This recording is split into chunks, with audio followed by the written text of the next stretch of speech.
Mabuhay. Does everybody know what the month of October is?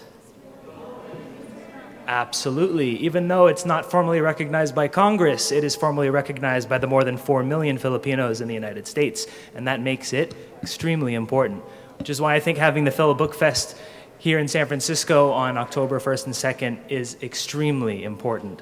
I am PJ Casada. I'm marketing director for Ramar Foods. I was asked to moderate today's proceedings because my family's business has been manufacturing Filipino food in the United States since 1969. You may not know the name Ramar Foods, but you might know Magnolia Ice Cream, Orientex Lumpia, Pampanga's Best, Longanisa, Tocino, and Tapa, and a myriad of other products. But the reason I'm here is because my passion is Filipino food. And I believe that it is through the food and the literature that we can really understand and celebrate our own heritage, especially the Philam generation, those that have been born here in the US and that might be starting to lose touch with where we came from. And it's important that we never, ever forget. So what I wanted to do was just put another thank you out to the Asian Art Museum. What a beautiful venue this is. Also to the Philippine Department of Tourism and the Philippine Consulate, who have been crusading for celebrating Filipino culture, heritage, and tourism for many, many decades here in San Francisco. And what I also wanted to do was also let you know that this is an interactive event. We will be serving food to everybody here today.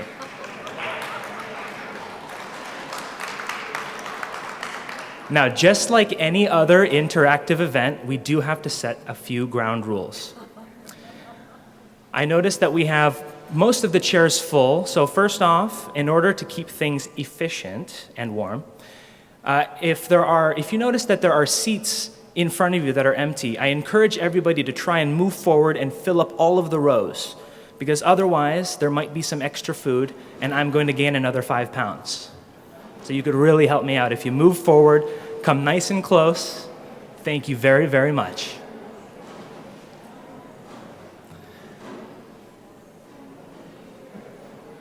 And secondly, this is going to be a full service event, so there will be no need at any time for you to rise from your chair to get your own food, even though that's definitely Filipino style, because we're in such a classy venue.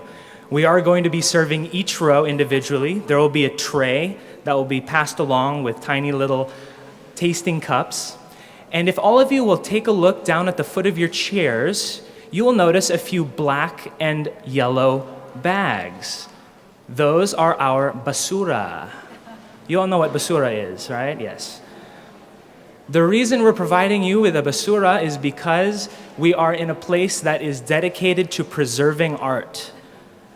And any food that leaves the auditorium attracts insects near the exhibits. And insects love art just as much as we do, but they show it by eating it. So I have to drive that point home. It's really important that we keep our hands, arms, and food inside the auditorium at all times. Now, the food today has been prepared graciously, generously, and with great skill by Patio Filipino. If we could please give them a hand, Patio Filipino. If you've never visited their restaurant, they are on El Camino Real in South San Francisco. So to move ahead with our program, I would like to introduce Miss Felice Santamaria.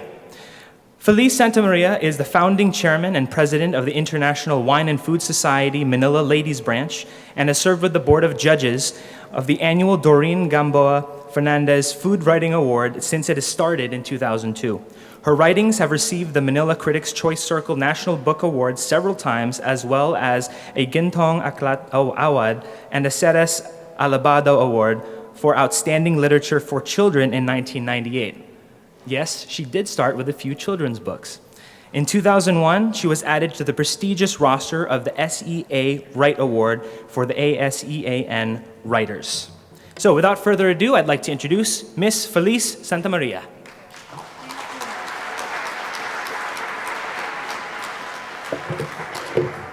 Thank you. Food really wins over, doesn't it? I mean, thank you all for coming, and it's a full house. And let's see if I can just get us moving along. Philippine cuisines are always the past, the present, and the future. Always remember that. And I've divided the talk into a new God's foods, urbanite menus, and scientific savors. Doesn't sound too historical, does it? But you will see there's a chronology to this. Philippine food, always remember, it is Southeast Asian centric. We are in Southeast Asia, and you can't take that away from us. In the earlier talk, it was mentioned that Spain extended the empire into the Philippines, and in case you've forgotten, the Viceroyalty of Mexico became the center of government for the Philippines, which was all the way across the Pacific Ocean. And once a year, a galleon sailed back and forth. Sometimes it came back to the Philippines with the pieces of eight, sometimes it didn't, because the pirates got to it, the typhoons got to it, or the boat just crashed. And there was one time when for 15 years, a boat didn't get back. For 15 years, there was no money in the government coffers. So that's the kind of world we were dealing with then. That's how slow things were then. But whereas before it took 2 years to get from Spain to Mexico to the Philippines, finally the Suez Canal opened and it changed things dramatically. Now we were talking months. And then suddenly we have North America as part of the Philippines. That means that as the Philippines' scope of interrelationships with countries and continents changes, so will the food. That will become the new present. So we have the United States with North America coming in. And now, I think there isn't any continent in the world where there isn't a Filipino. I remember one of my protégés got the Plum research project, and he was based in the South Pole. So I said, gee, now if I only had another protégé up in the North Pole, we'd really be able to say there's a Filipino on every single continent in the world, which now means that Philippine cuisine is that global. Okay? Filipino cuisine is global. It gets all its ingredients from all over the world. And this is what also influences Filipino cuisine. Climate zones, geography, geology, migrations within the country. This is a framework for research for all countries.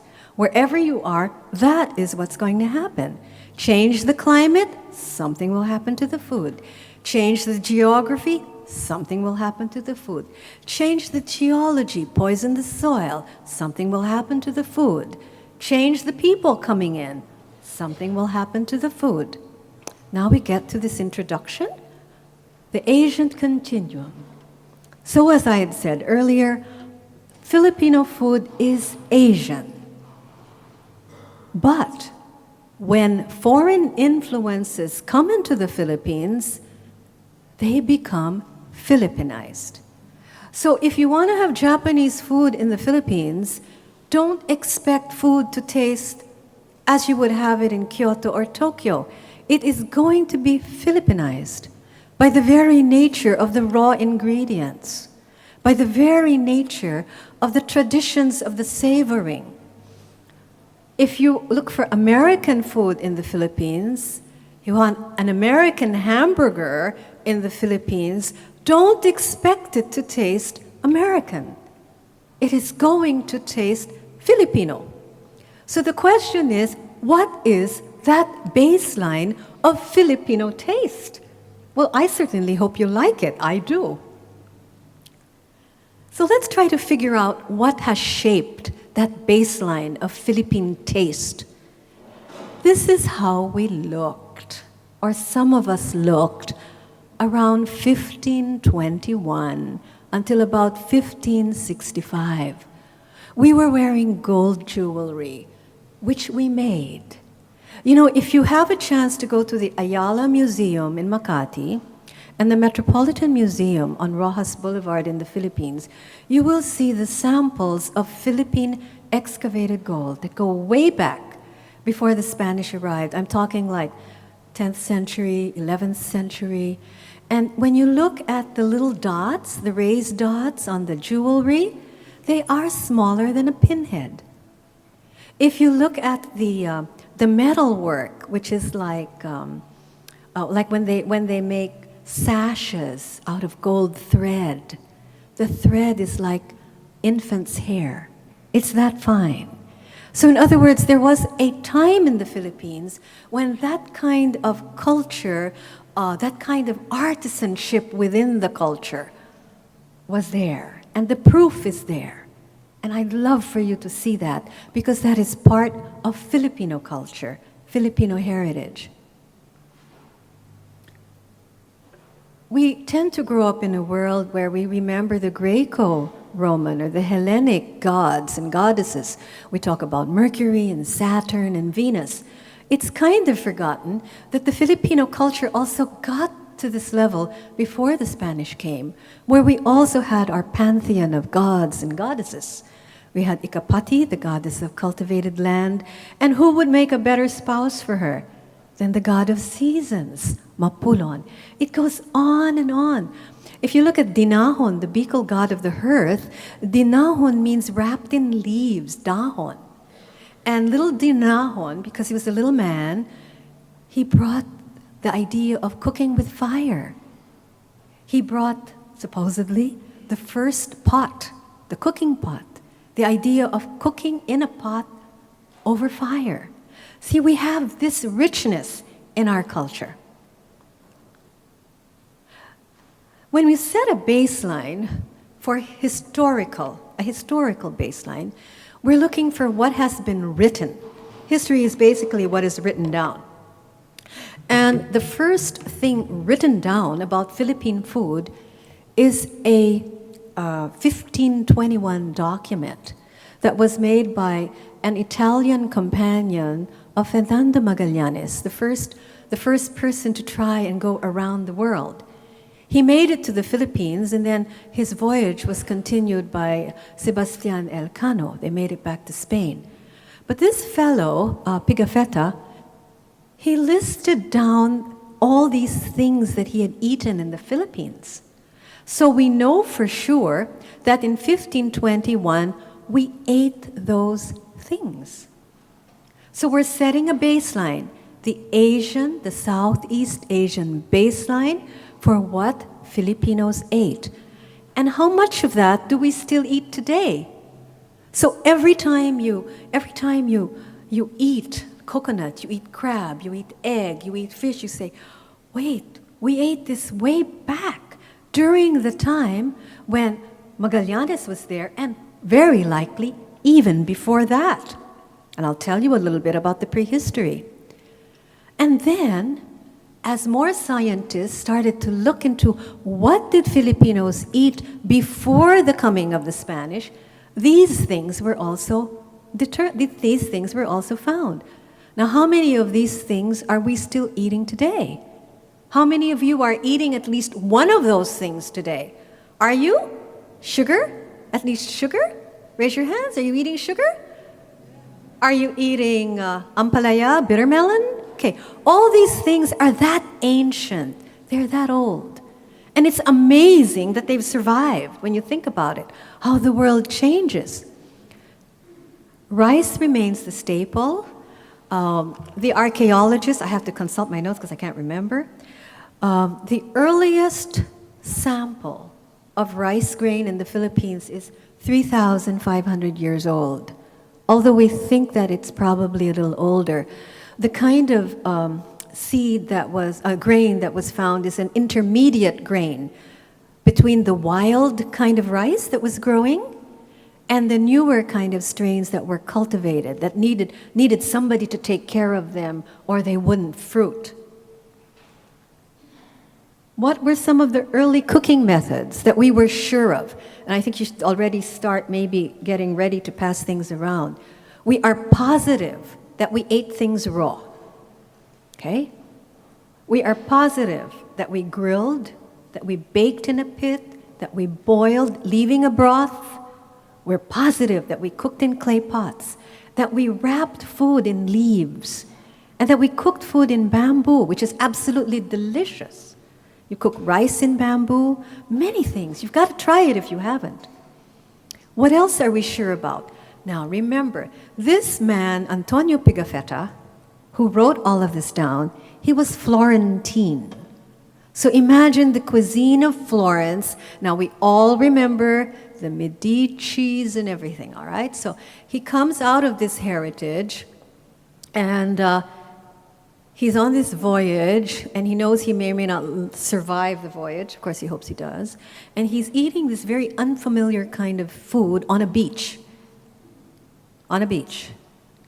And he notices, he says, well, it isn't cooked as much as the food I'm used to. Remember, Florentine cooking. It's kind of salty by the way I reckon the food, based on what I am used to from my Florentine heritage. And I prefer the rice that was cooked in the bamboo, which they buried underground. Like if you go to the luau's, they bury things underground. So he said, I preferred the way the rice tasted when it was cooked in the bamboo tube rather than when it was cooked in the pot. And I had pork served with broth. He also wrote down that they would drink their wine in jars and that they used reeds as straws, and it was communal. On the bottom, you see Subanons. Subanons are an indigenous peoples group in Mindanao, which is the biggest island, southmost biggest island in the Philippines. The wines would have been made out of palm or rice or sugarcane. They served the food to Pigafetta and Magallanes on dishes of gold, which were locally made. And you can see the examples of these gold dishes that the upper crust of the Filipinos used. You can see that if you go to the Ayala Museum, where the collection of Lindy and Cecilia Locsin is now on permanent display. The porcelain would have been imported from either Thailand or China. There's a lot of that in the National Museum of the Philippines. And of wood, there's a lot of treen. Up to now, the Philippines still makes a lot of treenware.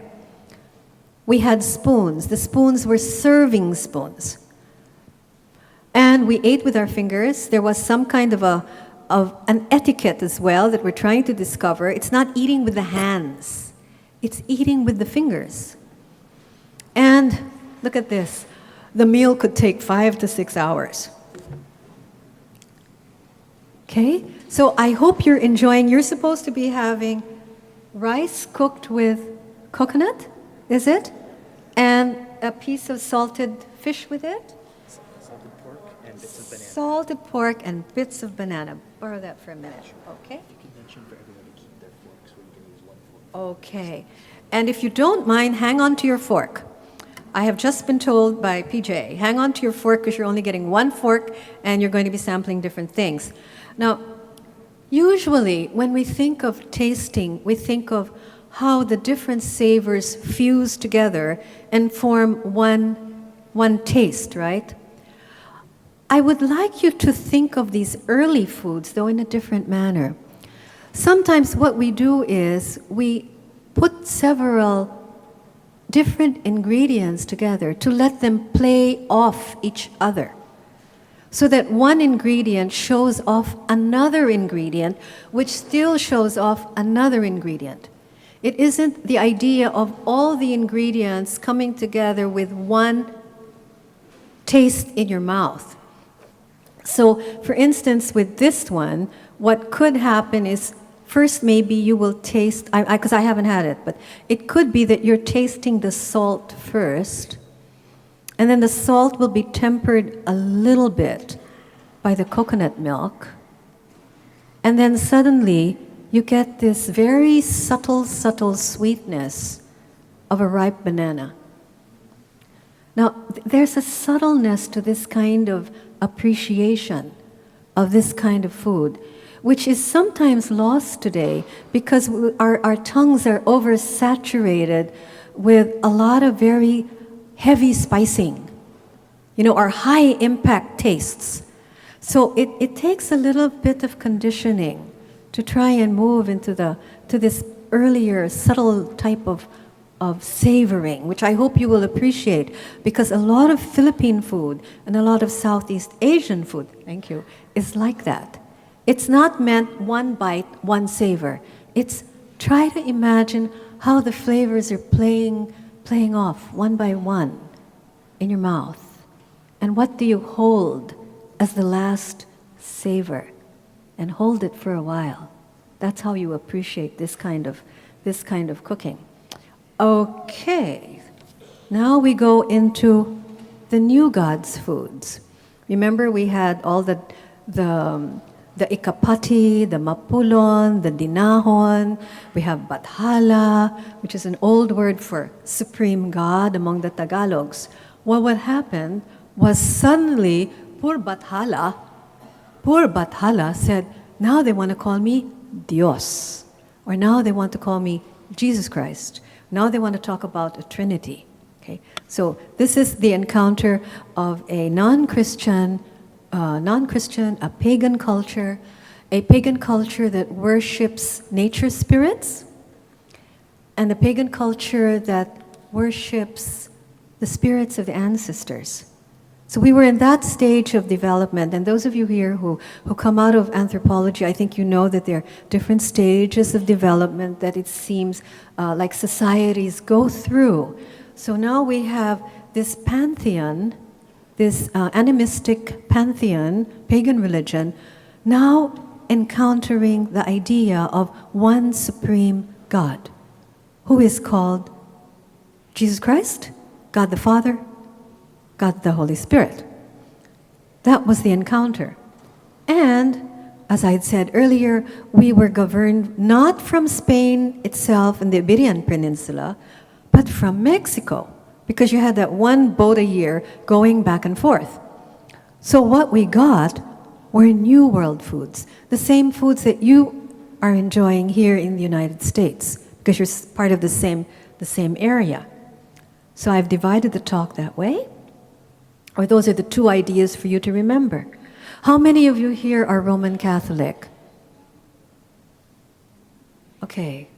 Now I'm trying to look at the ages of those who raise their hands, because Roman Catholicism, as you know, has gone through changes, as it still is doing, just as have other Christian religions and other non-Christian religions. Religion is a social creation, and it is bound to change as society itself changes. So we're talking about Roman Catholicism in the centuries of the 1500s, the 1600s. It was a very tough time, remember. The world wasn't like this. It was a very fierce world. And therefore, the church responded in the same manner. Not like today, where it's a little more easygoing. There's a lot of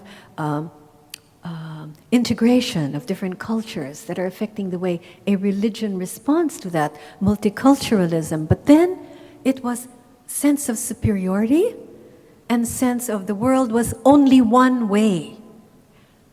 And they had this very strict calendar of things that you had to do, things that you could do and things that you mustn't do. And if you did something that you weren't supposed to do, you would be penalized. And the penalty would not just be here, because they would make sure to penalize you here. So remember that. They had the Inquisition. You would be penalized physically on earth, but you would also be penalized after death. Okay, it was that strict. So this is food that was introduced in that manner. You have to follow us or you're going to be damned.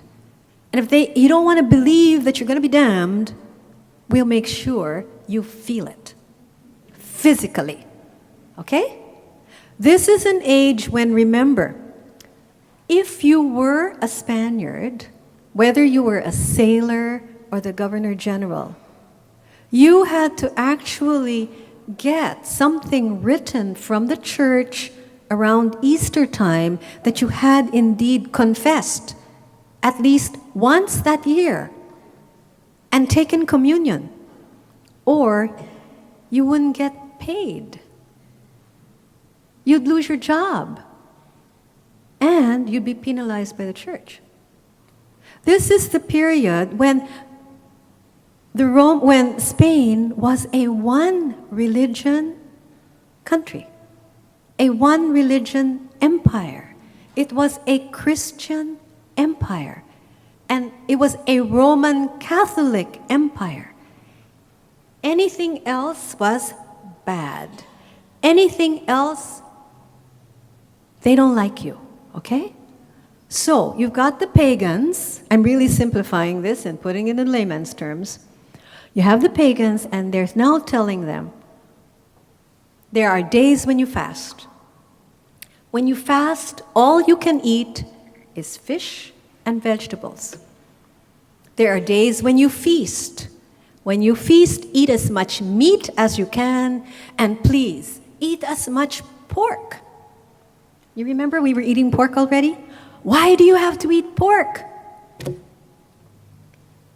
It may sound shocking today, but because the Jews and the Muslims were not allowed to eat pork, and you proved you're being Christian by eating pork. It was as simple as that. If you read your Spanish history, you will see what I mean. So eat meat, eat pork. Then they said, abstain. You should try not to eat as much. Because if you can tame your body, not to eat so much of certain things, then it's like your mind is getting tamed. And your mind's getting tamed, and your religiosity and your spirit are all getting tamed. So therefore, your spirit is going to be stronger than your body. Okay? It's that kind of a period in history. Now, 7 sins, remember? 7 sins. In the Philippines, gluttony was something they introduced. They said, gluttony is a sin. Too much food is a sin. The problem, however, was they said, Filipinos do not eat like the Spanish. Their food is really simple. And they said, actually, they're kind of poor. Their food's kind of too simple. It's kind of like they're poor. So they don't eat a lot. So how can we say they're guilty of gluttony? So instead, they focused on something that we were really doing, which was drinking all that palm wine. And our palm wine must have been so good, because in the earlier lectures, they talked about the Filipinos who jumped ship. Well, the Filipinos who jumped ship learned, or rather taught, the people in this part of the world how to make alcoholic beverages using coconut, using palm. And this was very, very bad for the Spanish, because the Spanish wanted to tax everything. So they brought Spanish wine into Mexico and into California and Texas and Arizona and those parts that were part of Spain. And they said, you can only drink Spanish wine and you pay this tax for it. But what happens? Bootleg. Bootleg whiskey. Bootleg everything. Bootleg palm wine. And that was what the Filipinos taught, how to make bootleg wine out of palm. Okay? Anyway, we were always getting drunk. So that was what the priests were talking about. One of the nice things they introduced was the idea that if you fed the poor and you fed the sick, it was a charitable act. Okay? They introduced that. Wheat flour. Okay. What is wheat flour? We had no wheat. Wheat didn't grow in the Philippines. Grape. What was grape? Grape didn't grow in the Philippines. You remember the earlier list? Did you see grape there? No. Wheat? No. So when they get to the new religious symbols, you go, host. A cookie made of something called wheat? What is that?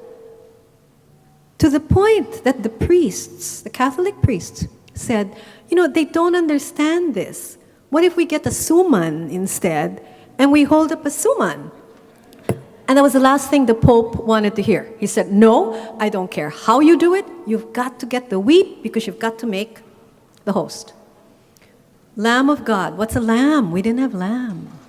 I am a vine. I don't know what grapevine is. Loaves and fishes. We know the fishes. We don't know the loaves. A bird. Okay, bread. What bread? We had the word tinapay, but tinapay, which means bread today in Filipino, bread then meant a loaf of rice that was cooked solid because it was easy to break off from a solid loaf and eat it with your fingers. So tinapay was, to us, the word tinapay was originally rice in a loaf. But it eventually became bread. Now this last one again is absolutely important. Spanish introduced that there was such a thing as spiritual food. Not just food for the body, but food for the spirit. Okay? This is the paradigm shift in Philippine cuisine. But do note, number one, fasting foods. How would you feel? You ate fish, vegetables, and rice every day to begin with. Does that mean that you are perpetually on a fast? Does it mean that your people are doomed? They're doomed to always be in, maawa kayo, have pity on us. Because all we eat every day is the fasting foods. How important was religion to the state? The Manila Cathedral had to always be the tallest structure in all of Intramuros. Yeah, I noticed. Go ahead and enjoy that. They need napkins. Do you have napkins? If not, dig in for Kleenex or something. New World influences, okay?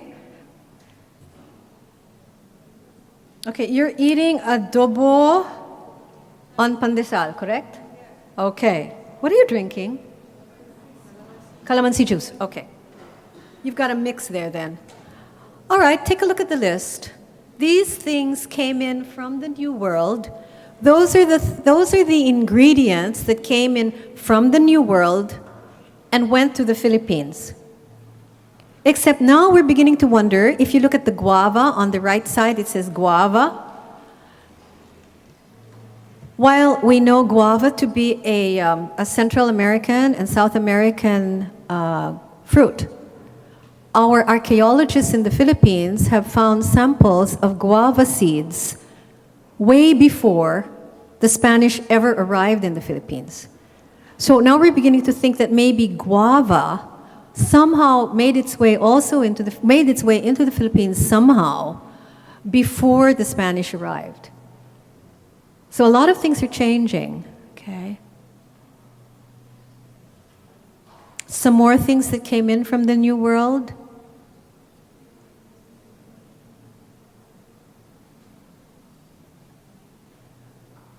Remember earlier there was sugarcane? Okay, so we had sugarcane and it was illegal to have sugarcane if the datu did not allow you to have it. It was that important a commodity. And the way they used the sugarcane was they would chew it to take out the juice. They did not know how to turn sugarcane into sugar. They had to learn how to turn sugarcane into first sugar cakes during the Spanish period. That's why panocha. And I'm sure those of you who have traveled into Mexico and South America, they have what they call the panocha. It's very, very similar. If you come to the Philippines, you will say, this kind of feels or tastes Central American or South American. And we'll say, but it is Filipino. It is Filipino. But now when you get to the tamal at the bottom, isn't it, you would say, un tamal? dos tamales, tres tamales. In the Philippines, it's one tamales, two tamales, three tamales. So it transferred in the plural. And the recipes for the tamales in the Philippines are a little different from the way the tamales was made in Mexico. And we can get into that maybe a little later. I just want to make sure that I don't go too much overtime. What were some of the other New World influences?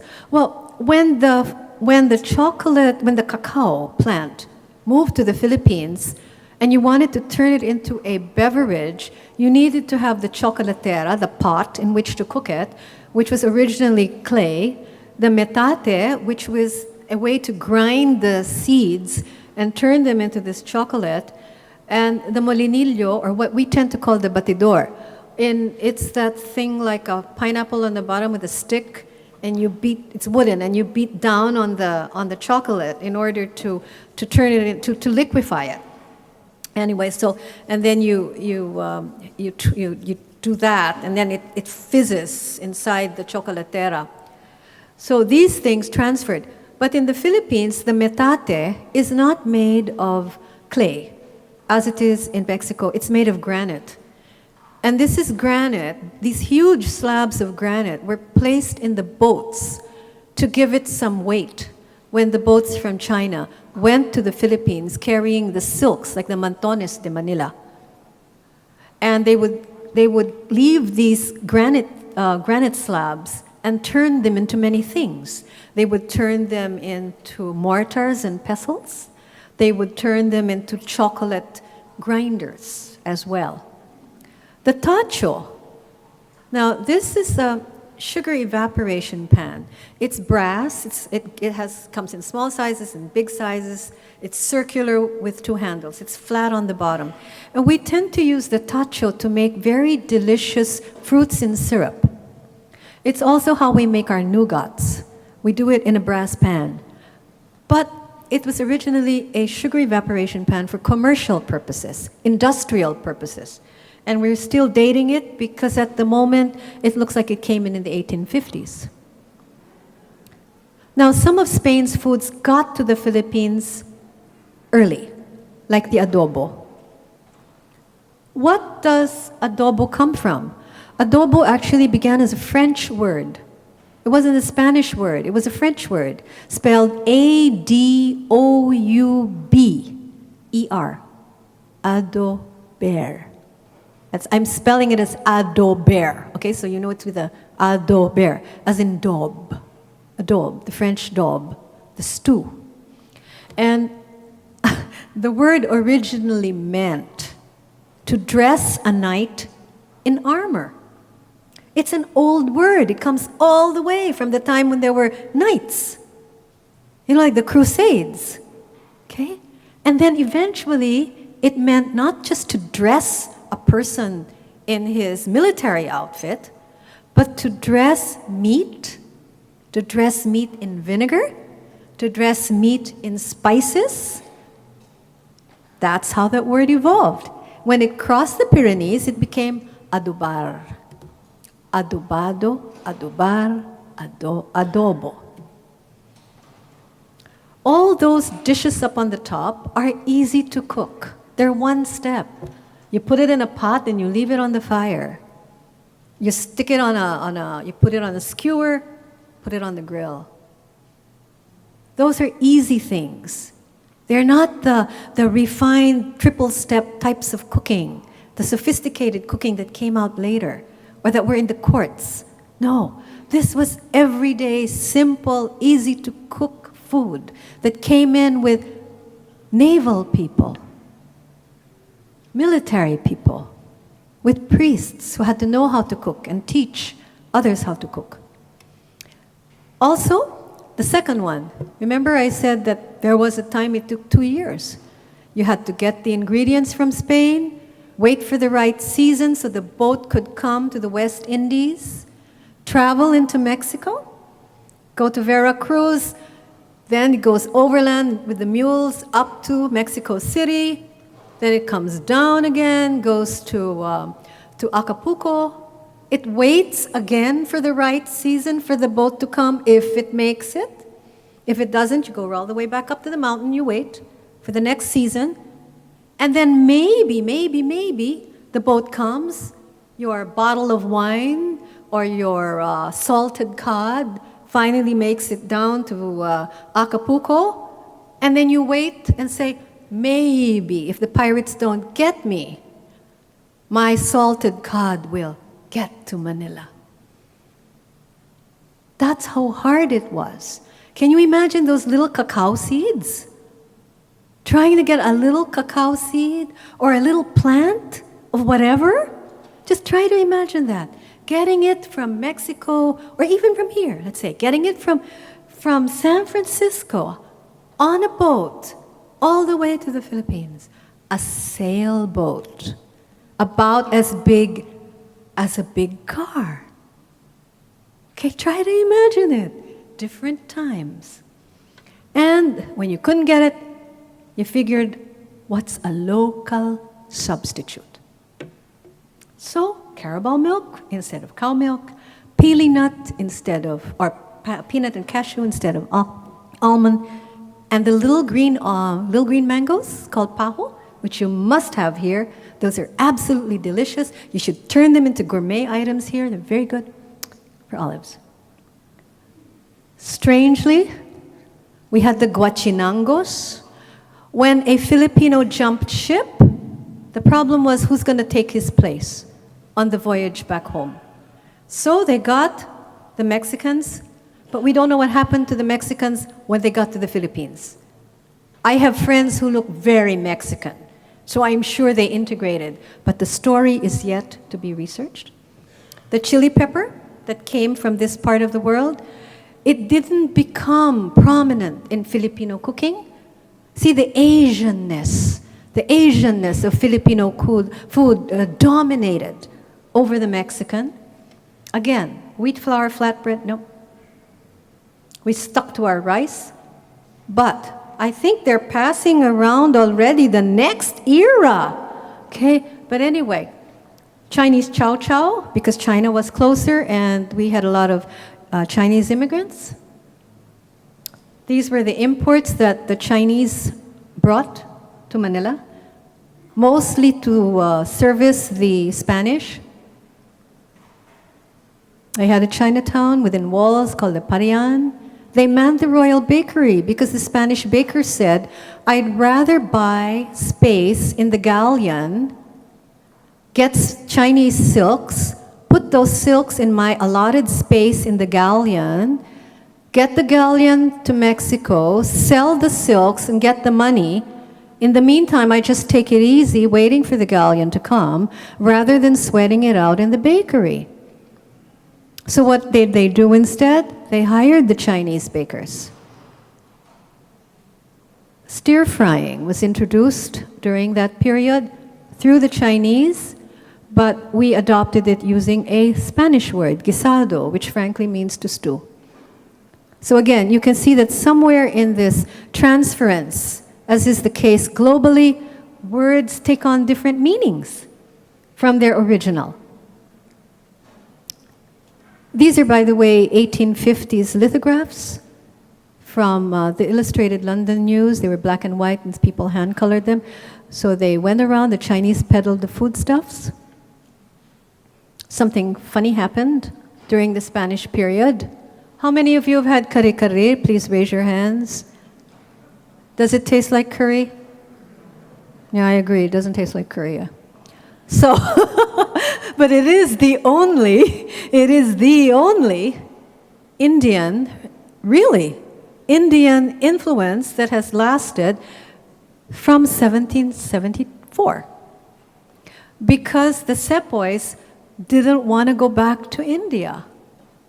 They said, I think we're mistreated there. Maybe it's better for us to marry Filipinas. We will become Christian, we will marry Filipinas, and we'll seek our fortune here. So they were given space along the Pasig River, midway between Manila and Antipolo, around the area of Taytay. And if you read Filipino literature, you'll always read about the food stops that were made along the way. And they stopped at The karihan.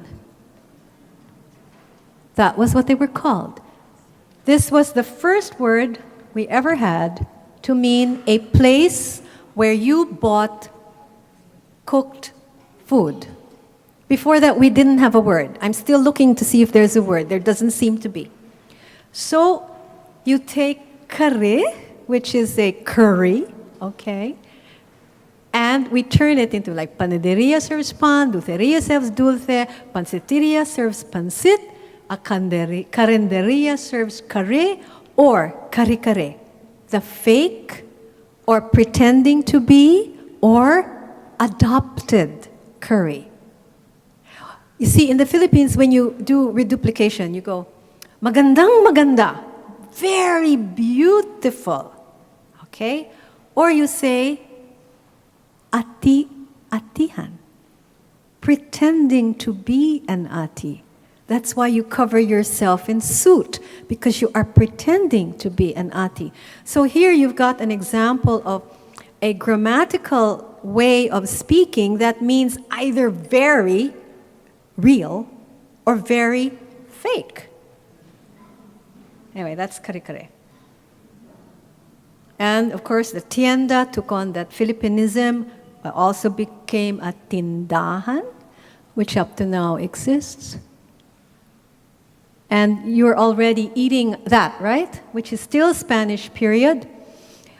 You just ate arroz a la valenciana, is that correct? Philippine style. Okay. So in 1834, Spain opens the Philippines to all foreigners. That whole period that we just went through, if you were not Spanish, you were not allowed to trade in the Philippines. What happened was, suddenly there's no more galleon. There's no more galleon trade. Their whole economy, their mercantile economy, which was really based on fear of foreigners, okay, suddenly it has to stop. They have to now say, well, we have to look to the rest of the world. So that happened officially in 1834.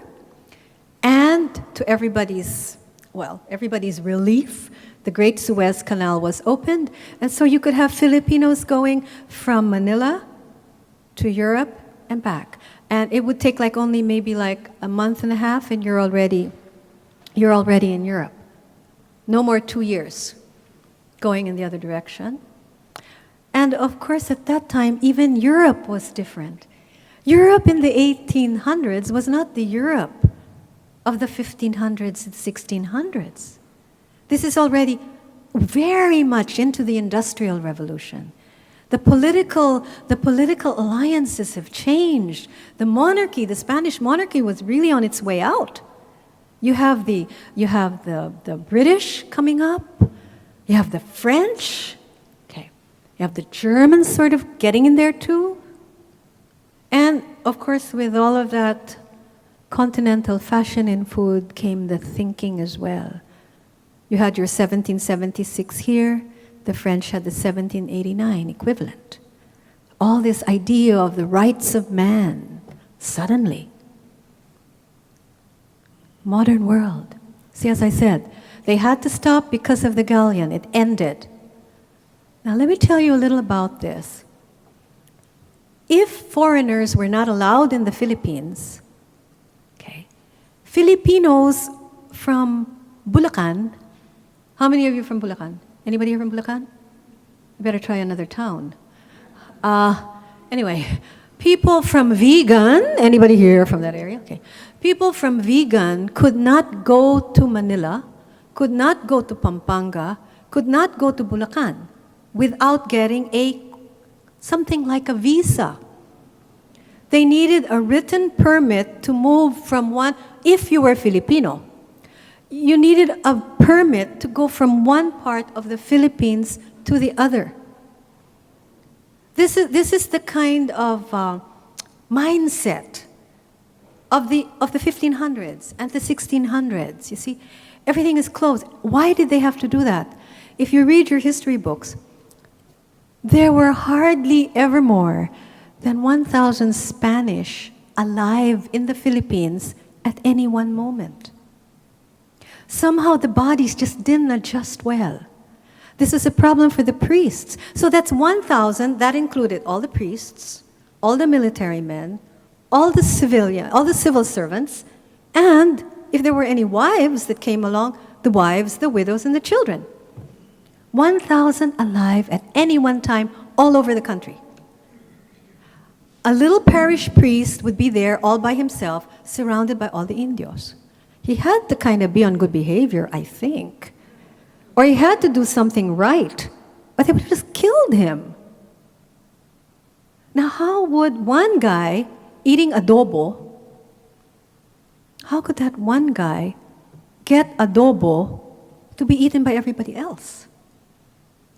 See, these are the things you kind of wonder about, especially when, and then how could you get, you see, you couldn't get foods from the Visayas into the Tagalog area because you needed that special permit for the people to travel, and the goods were not allowed out of wherever they were made. That is why the regionalism was so strong by the time the Philippine Republic was trying to form itself. They couldn't understand each other. Not only the language, but the cultures. I've seen letters to General Emilio Aguinaldo, and this general up in Ilocos says, "Hey, General Emilio Aguinaldo, I'm behind you all the way, but do you mind not sending your orders to us in Tagalog? We don't speak Tagalog. We have to have it translated. Why don't you just write to us in Spanish?" They'd all gone to Ateneo.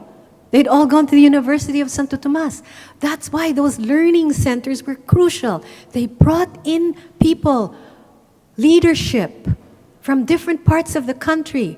They lived together in the dormitories, in the boarding houses. They suddenly started to understand each other. They started to understand, hey, we've got common problems as gentry, as landlords, as professionals.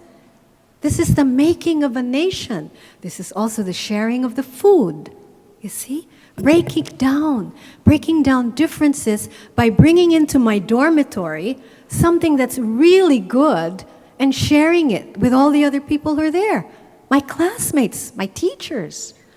Okay, this is the kind of Philippines at this point in time. Okay, so now foods that were grown or harvested in certain parts of the country could start moving around. The vinegar from Ilocos was considered the best. So all of those from Ilocos, give yourselves a round of applause. And I know you still make vinegar in Ilocos, and I know it's very good. Okay. See, sugar from Cebu, Iloilo, Pangasinan, Pampanga. These could be traded tax-free because they put a tax. If your vinegar in Ilocos was going to go to Bulacan, the Spanish government made sure to tax it. Okay? So it was like having little mini countries, mini borders, and taxing all the way. This became a problem, by the way, when sugar, we had the sugar plantations. Okay, anybody here from Negros and Iloilo? Okay, the problem was the people were in Iloilo. Iloilo was sort of like, it had old wealth. They had rice, and they were weaving, piña. On the other hand, you've got Negros on the other side, and what happened? They had the plantations, they didn't have the people to farm them. The people in Iloilo would, in the evening, okay, try to imagine, because you've got border problems here, right? Okay, border problems. The border between Iloilo and Bacolod was water. So what would they do? In the middle of the night, they would get on the little boat and they would cross the border. And then they would TNT. In Bacolod, because they didn't get that written permit from the parish priest, they didn't get the written permit from the civil government that I am allowed to go and work over there.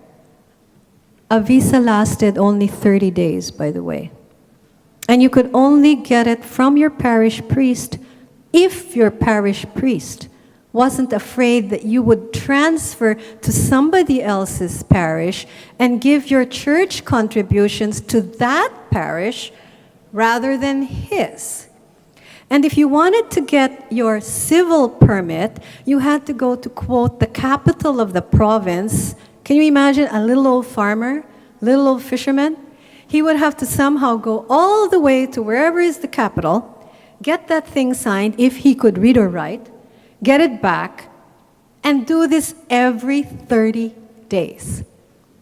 Isn't it amazing how we've survived? Again, more tax-free things. Let me just quickly show you this. I was allowed to go overtime, but here, look. Give you some idea.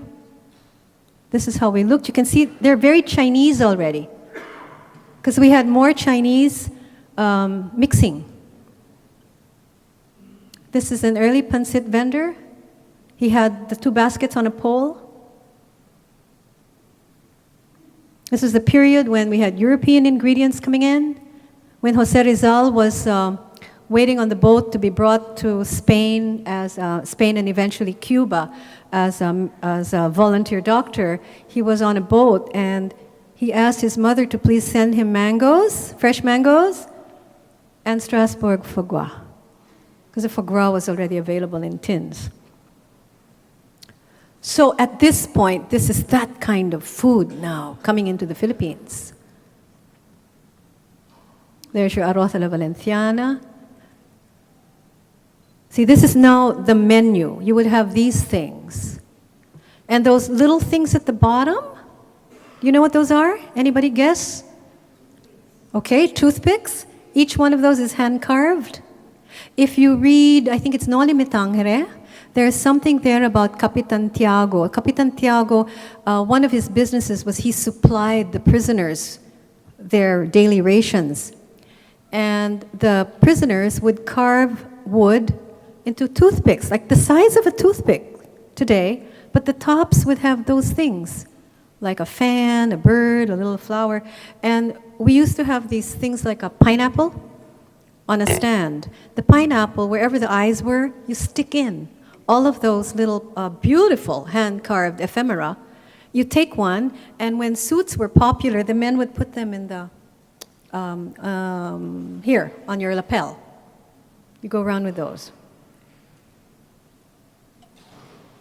So our tables, the finest. Remember, in every culture, you always have something simple, co-surviving with something not so simple, co-surviving with something very elaborate. Now we're talking about the sort of elaborate part of Philippine cuisine that is becoming more popular. There's more wealth in the country, there are more people who can afford this kind of thing, people who've traveled, people who've been educated in different parts of the world, okay, this kind of thing. Well, rather in Europe. The menu card on the left, solemn ratification of Philippine independence.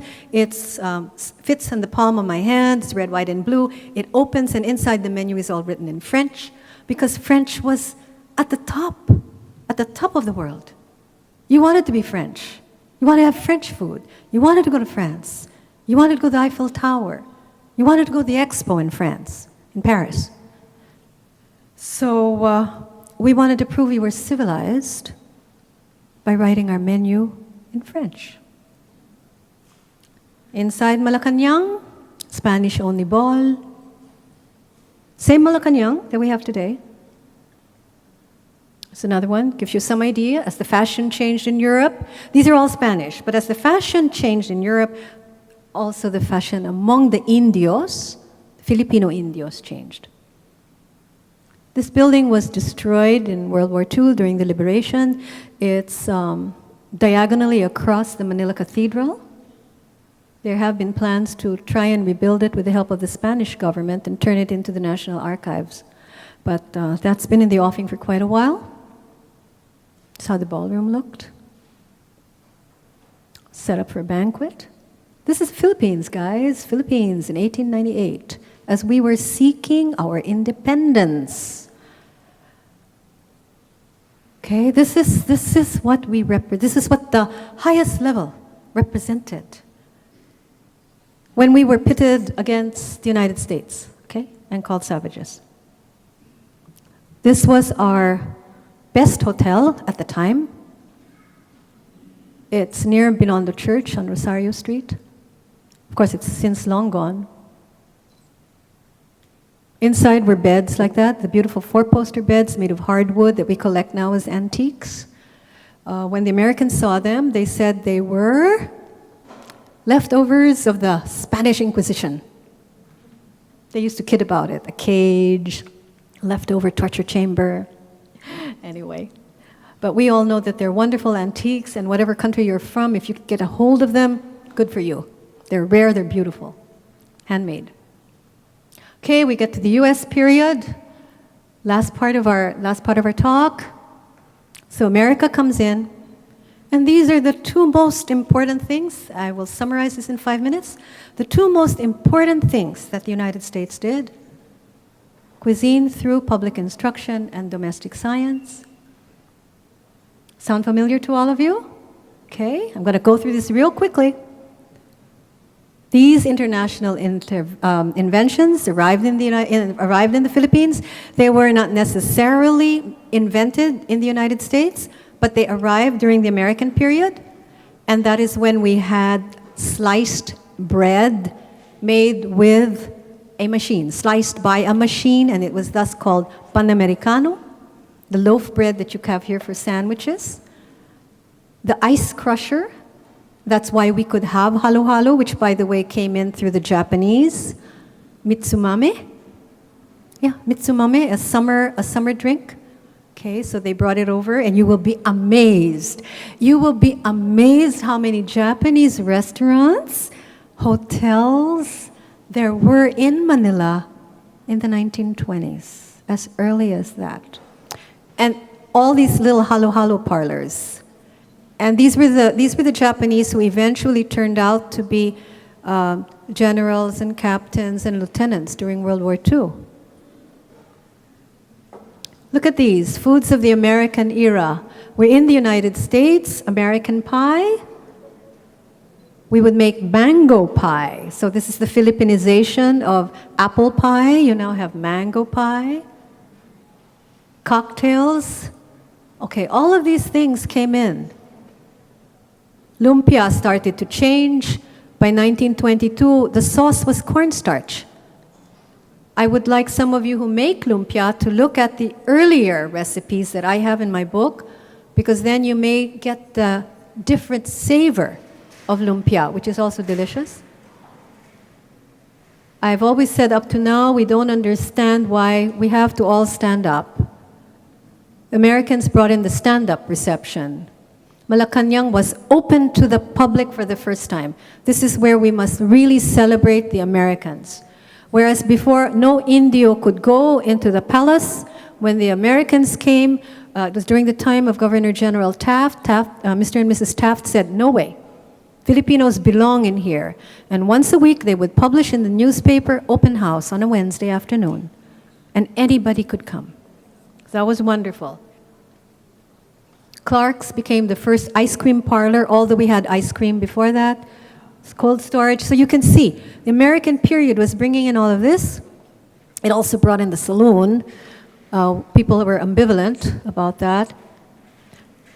This became the first air-conditioned hotel in Asia. Unfortunately, Filipinos were only allowed to work in the kitchen and to serve at table.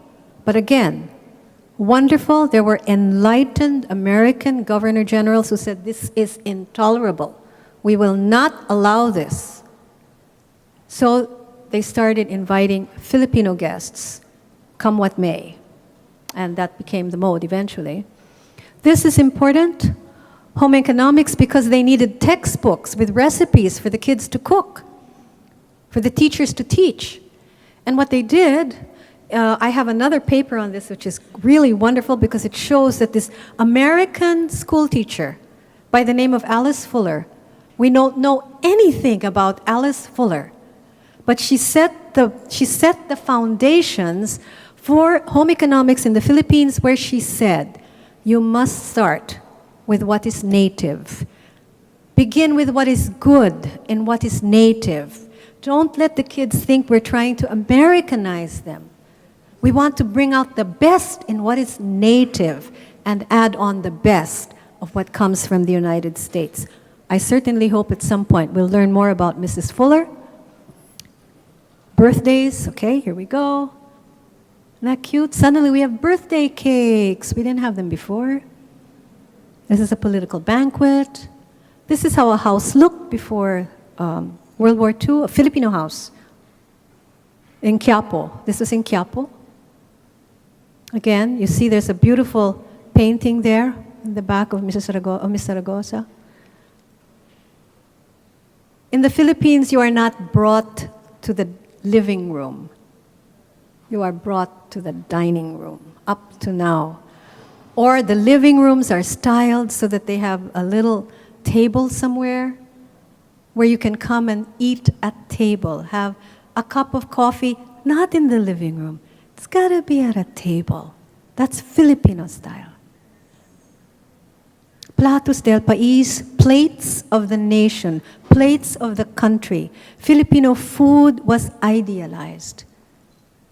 This is an outdoor picnic. In the middle, you'll see the Governor General and his wife. This is in Marikina, to the Tuason estate. So side by side, with the French cooking, the Spanish cooking, the Chinese cooking, all of which were Filipinized, you have the gulaman, the bibingka, by the way, is Chinese, starts in China. Okay, you have all of this. Women going to restaurants. When Rizal came, time is up, when Rizal came to San Francisco, what surprised him was, there was I forgot the name, I think it was San Francisco Hotel or something, it's no longer here. But the grill, he said for the first time, one grill for the women and one grill for the men? So if you were traveling, you were a single woman, you had to go to the women's grill. There was no one grill for both. That surprised him. And Rizal also, those of you who are familiar with Jose Rizal, probably he wrote down, he was very surprised that interracial marriage was not allowed in the United States. Okay, and so to end, all over the world, Filipinos now work and reside. And I think the most important thing for us to remember is not only all these savors we've talked about and all the different ways that different food products and different ingredients go from one country to the other and what we do with them. I think this is the most important thing to remember about Philippine food. This is Philippine food. This is what we believe in. It's an old saying. And I certainly hope that every time you eat Filipino food, allow your stomach to smile. That's the important thing. Not here. Let the tummy smile. Once the tummy smiles, everything about you will be beautiful. If you want to read more stories, there you go. The old recipes are there. The stories are there. And thank you for being such a wonderful audience.